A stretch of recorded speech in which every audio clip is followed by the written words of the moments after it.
Primarily known for its world-class wine production, Napa offers something for everyone, such as culinary excellence with Michelin-starred restaurants, stunning scenery characterized by rolling hills and vineyards, and luxury accommodations ranging from unique boutique inns to full-service resorts and spas. This California icon can be considered a bucket list destination. Going with absolutely no expectations other than wanting to relax and taste some good wine, I fell in love with the history of the area, the beauty everywhere, and especially the Cabernet Sauvignon.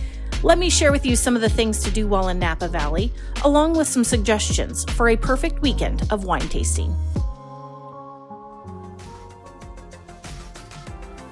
Welcome to the Savvy Sightseer, the channel that helps you travel savvy.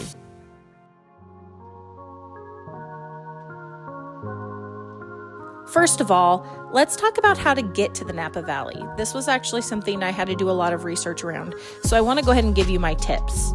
There are several options for airports to fly into. There are private airports such as the Napa County Airport and Buchanan Field Airport. But if you aren't flying your private jet, your best bet is a larger commercial airport.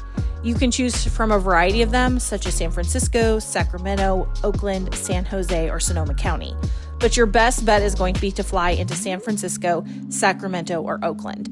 These airports will have the most direct flights and also the cheapest airfare. Each of these airports is anywhere from a little over an hour with no traffic to 2 hours from the Napa area.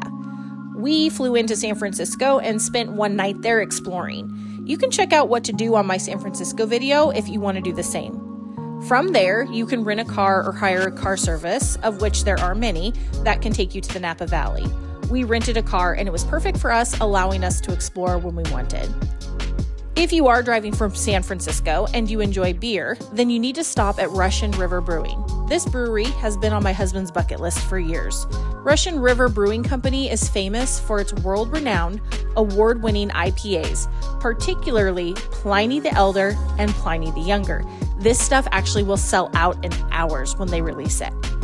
We went to the newer location in Windsor where you can take a self-guided tour of the brewery. The food was great, the beer was good, and the vibe was relaxed and fun. And if you have a dog, they have a whole outdoor area that seemed to be designed just for dog owners, so they can enjoy a beer and their dog can also have a great time. From there, we drove to Napa, which was a beautiful drive in and of itself. We stayed in St. Helena at the Alila Napa Valley. The one thing to know about Napa Valley is that it's a combination of 5 distinct towns. It's not just Napa. Each one has its own unique charm and personality. We stayed mostly in St. Helena and the Yountville area, which are both known to be more upscale and refined, whereas Calistoga is more classic and easygoing, and Napa is more trendy and vibrant. Once in the Napa Valley, there is so much to do and see, but the most obvious thing to do is taste the wine. I come from the Willamette Valley, which is definitely an up-and-coming wine region with exceptional wine. But wine tasting in the Willamette Valley is way different. It doesn't take as much planning ahead as wine tasting in Napa does. For some of the more popular wineries, you need to make sure you are booking about a month in advance, especially during the more busy season like the summer and fall. Most wineries also require reservations. You can't just show up. The other thing to be prepared for is the cost. Tastings can cost anywhere from $25 to well over $100, sometimes even more depending on the experience. For most regular tastings, I found them to be around $50 per person. But with that cost usually comes extras that I never see in the Willamette Valley, such as food accompaniments, history lessons, winemaking tours, and more. What I found to be the hardest part about planning our trip to Napa was narrowing it down to which wineries we wanted to go to. I spent hours researching and trying to narrow it down to get the best of everything. We only had 3 days in Napa, so I had to narrow it down to just 4 wineries. We did one the first day after we arrived, 2 the next day, and then 1 on the last day before we departed. This was actually the perfect plan. Any more would have felt like too much and would have required us to figure out alternative transportation. But with that said, I felt that the 4 I chose provided us with 4 very distinct and unique experiences and really gave us the best of all the Napa Valley has to offer. So let me begin sharing with you those wineries that you could also visit to make the perfect long weekend in Napa. The first winery we visited was Faust House. This was located just a few minutes from our hotel, and our hotel provided transportation to and from. Normally, a basic tasting at the Faust House would cost $75 per person, but through our hotel, we were given a complimentary tasting for each of us. After this experience, though, I still would have paid the $75 per person. When you are first seated, either inside this stunning 19th century Victorian home or outside on the patio, you are served with a wooden box of snacks. You are then poured each of the different wines for your tasting all at once. As you begin tasting your wines, your sommelier will share with you some of the most fascinating historical aspects, along with stories of how this winery came to be. I absolutely fell in love with this place because of our sommelier. His storytelling made this experience like none we had ever had wine tasting. He told the history of the 19th century Victorian home in which we were sitting in the dining room of for our tasting. He then went on to tell how the winery was actually named after the Faust opera. He then proceeded to tell us about each part of the opera. And as he told us those stories, he explained why each wine was named what it was, because each was based off of those different parts in the opera.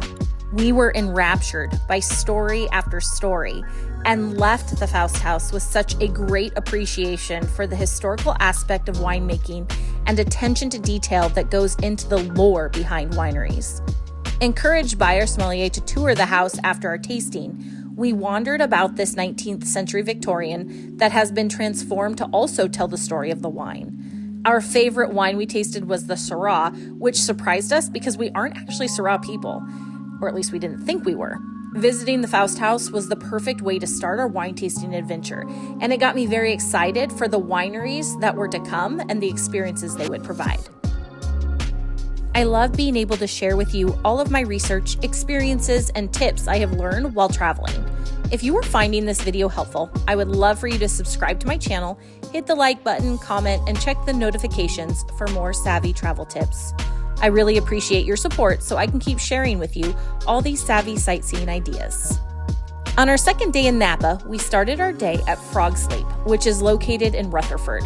This was a winery that, through my research, was heavily recommended by so many people. This particular tasting was $55 per person. Our sommelier sat us, and we were soon served some light snacks to accompany the wines. To me, the highlight of this winery is not the wine, but actually the landscaping. The tasting room itself is beautiful, and it's this home that looks like it's from the past, but is actually newer. We were seated out on the wraparound porch with views of the garden and surrounding vineyards. As someone who loves gardening, I was in absolute heaven. The wines were decent, and the focus of the information provided by the sommelier was more about the actual growing process of the grapes. I was fascinated by how they use something called dry farming.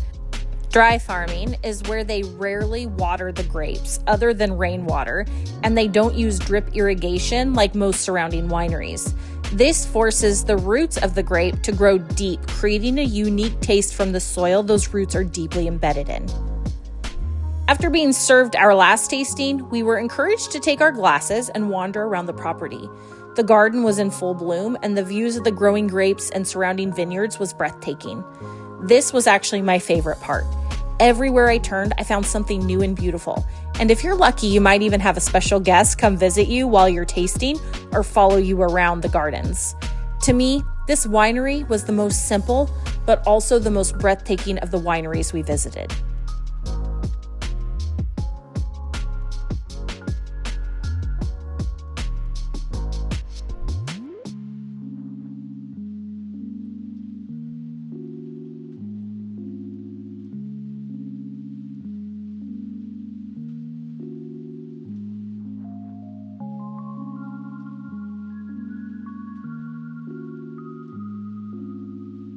Our second winery of our second day was Camus, located also in Rutherford. I chose this particular winery because it had amazing reviews, but also because of all the pictures I saw had these giant palm trees. And I love palm trees, so I knew I just had to go to this winery. I wasn't expecting something exceptional at this winery, but exceptional it was. We loved Camus. These wines just blew us away. The tasting here costs $50 per person. But at this winery, they believe in keeping things more down to earth for their customers. So they will go ahead and comp your tasting fee if you buy wine that is $50 or more. And buy wine we did. This is the place that required us to get a special box to bring back our wine on the airplane because we bought so many bottles. This experience was the most laid back out of all of them. We were seated in their lovely garden area on soft cushioned chairs, and it was such a hot day, but they gave us a hand fan, bottled water, and they began our tasting. Each wine was better than the last. We instantly fell in love with the Malbec, and I dream of that wine now that our bottles are gone. The tasting ended with one of their special wines. Just when I didn't think it could get any better, it did. There was definitely a reason it was $225 per bottle. This is the winery where we discovered we are huge fans of Cabernet Sauvignon, and this is the one winery that we will come back to on our return trips to Napa. This tasting was not ostentatious. It was relaxed, customer-focused, and all about the simple tasting of the wine itself. Our sommelier provided some information about the wines, but really just let us enjoy them. After our tasting, as our sommelier was boxing up all our wine, we walked around.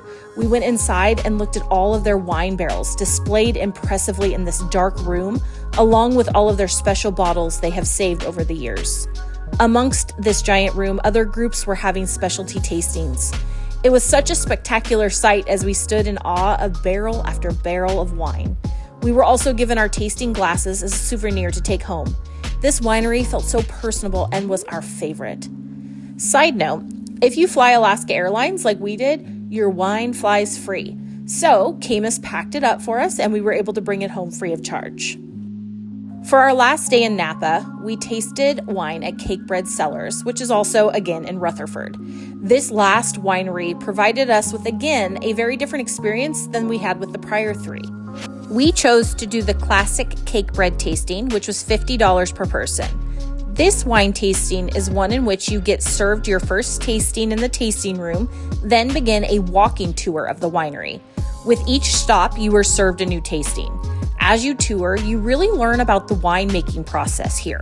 One of the most unique aspects was going into their egg room, where they showed how they make Chardonnay and Sauvignon Blanc in giant concrete eggs. This takes away the oaky taste in Chardonnays that actually is what makes me not like them. So I actually found their Chardonnay to be very enjoyable and one of the best I have ever had. And that's what they're famous for, so it makes sense. This winery felt much more simple, but educational, teaching us about the different wine regions and process of making wine from start to finish. Out of the 4 wineries we tried, I will be honest and say this was our least favorite. I loved learning about the winemaking process, but the wines themselves weren't our favorite, and the one winery we actually didn't buy any wine at.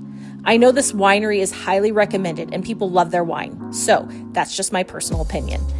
In the Willamette Valley, we are known for our Pinot Noirs. This winery had their own Pinot Noirs, and we felt like it didn't really compare to the ones we are used to at home. With that said, it was still very enjoyable, and we loved our experience there and truly did round out the perfect combination of experiences on our trip. Now, if you're looking for a more guided wine tour, a very popular activity in Napa is to go on the Napa Valley wine train. There are a variety of experiences providing both wine tasting and food tasting. This is a very popular activity, so make sure you book it early. We didn't actually go on the wine train as we didn't have enough time while we were there, but some people we talked to gave it very good reviews.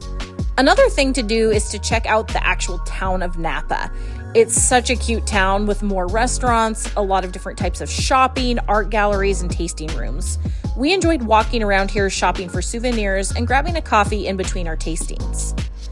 Lastly, one thing you absolutely must do while you're in the Napa Valley is try the amazing food.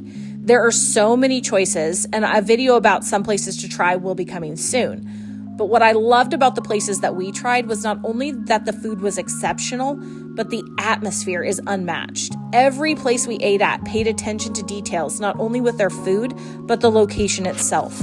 Everything just felt elevated and unique. One of the most popular places and unique places is called Oakville Grocers, where you can actually find all sorts of food options such as sandwiches, coffee, cheese, and even more wine tasting. There is so much more to do and see than I just mentioned in Napa. In fact, you could come back time and time again and still not cover all the wineries there. But this particular itinerary proved to be absolutely perfect for our long weekend in the Napa Valley. So if you're looking for somewhere to start planning your own trip, or you just want to know where to go, I hope you can truly find this helpful.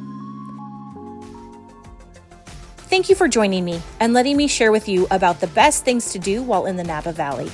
If you have any more questions about the Napa Valley, feel free to leave your questions in the comments. Also, make sure to hit subscribe so you can see more of my videos to help inspire your next travel destination and to help you travel savvy.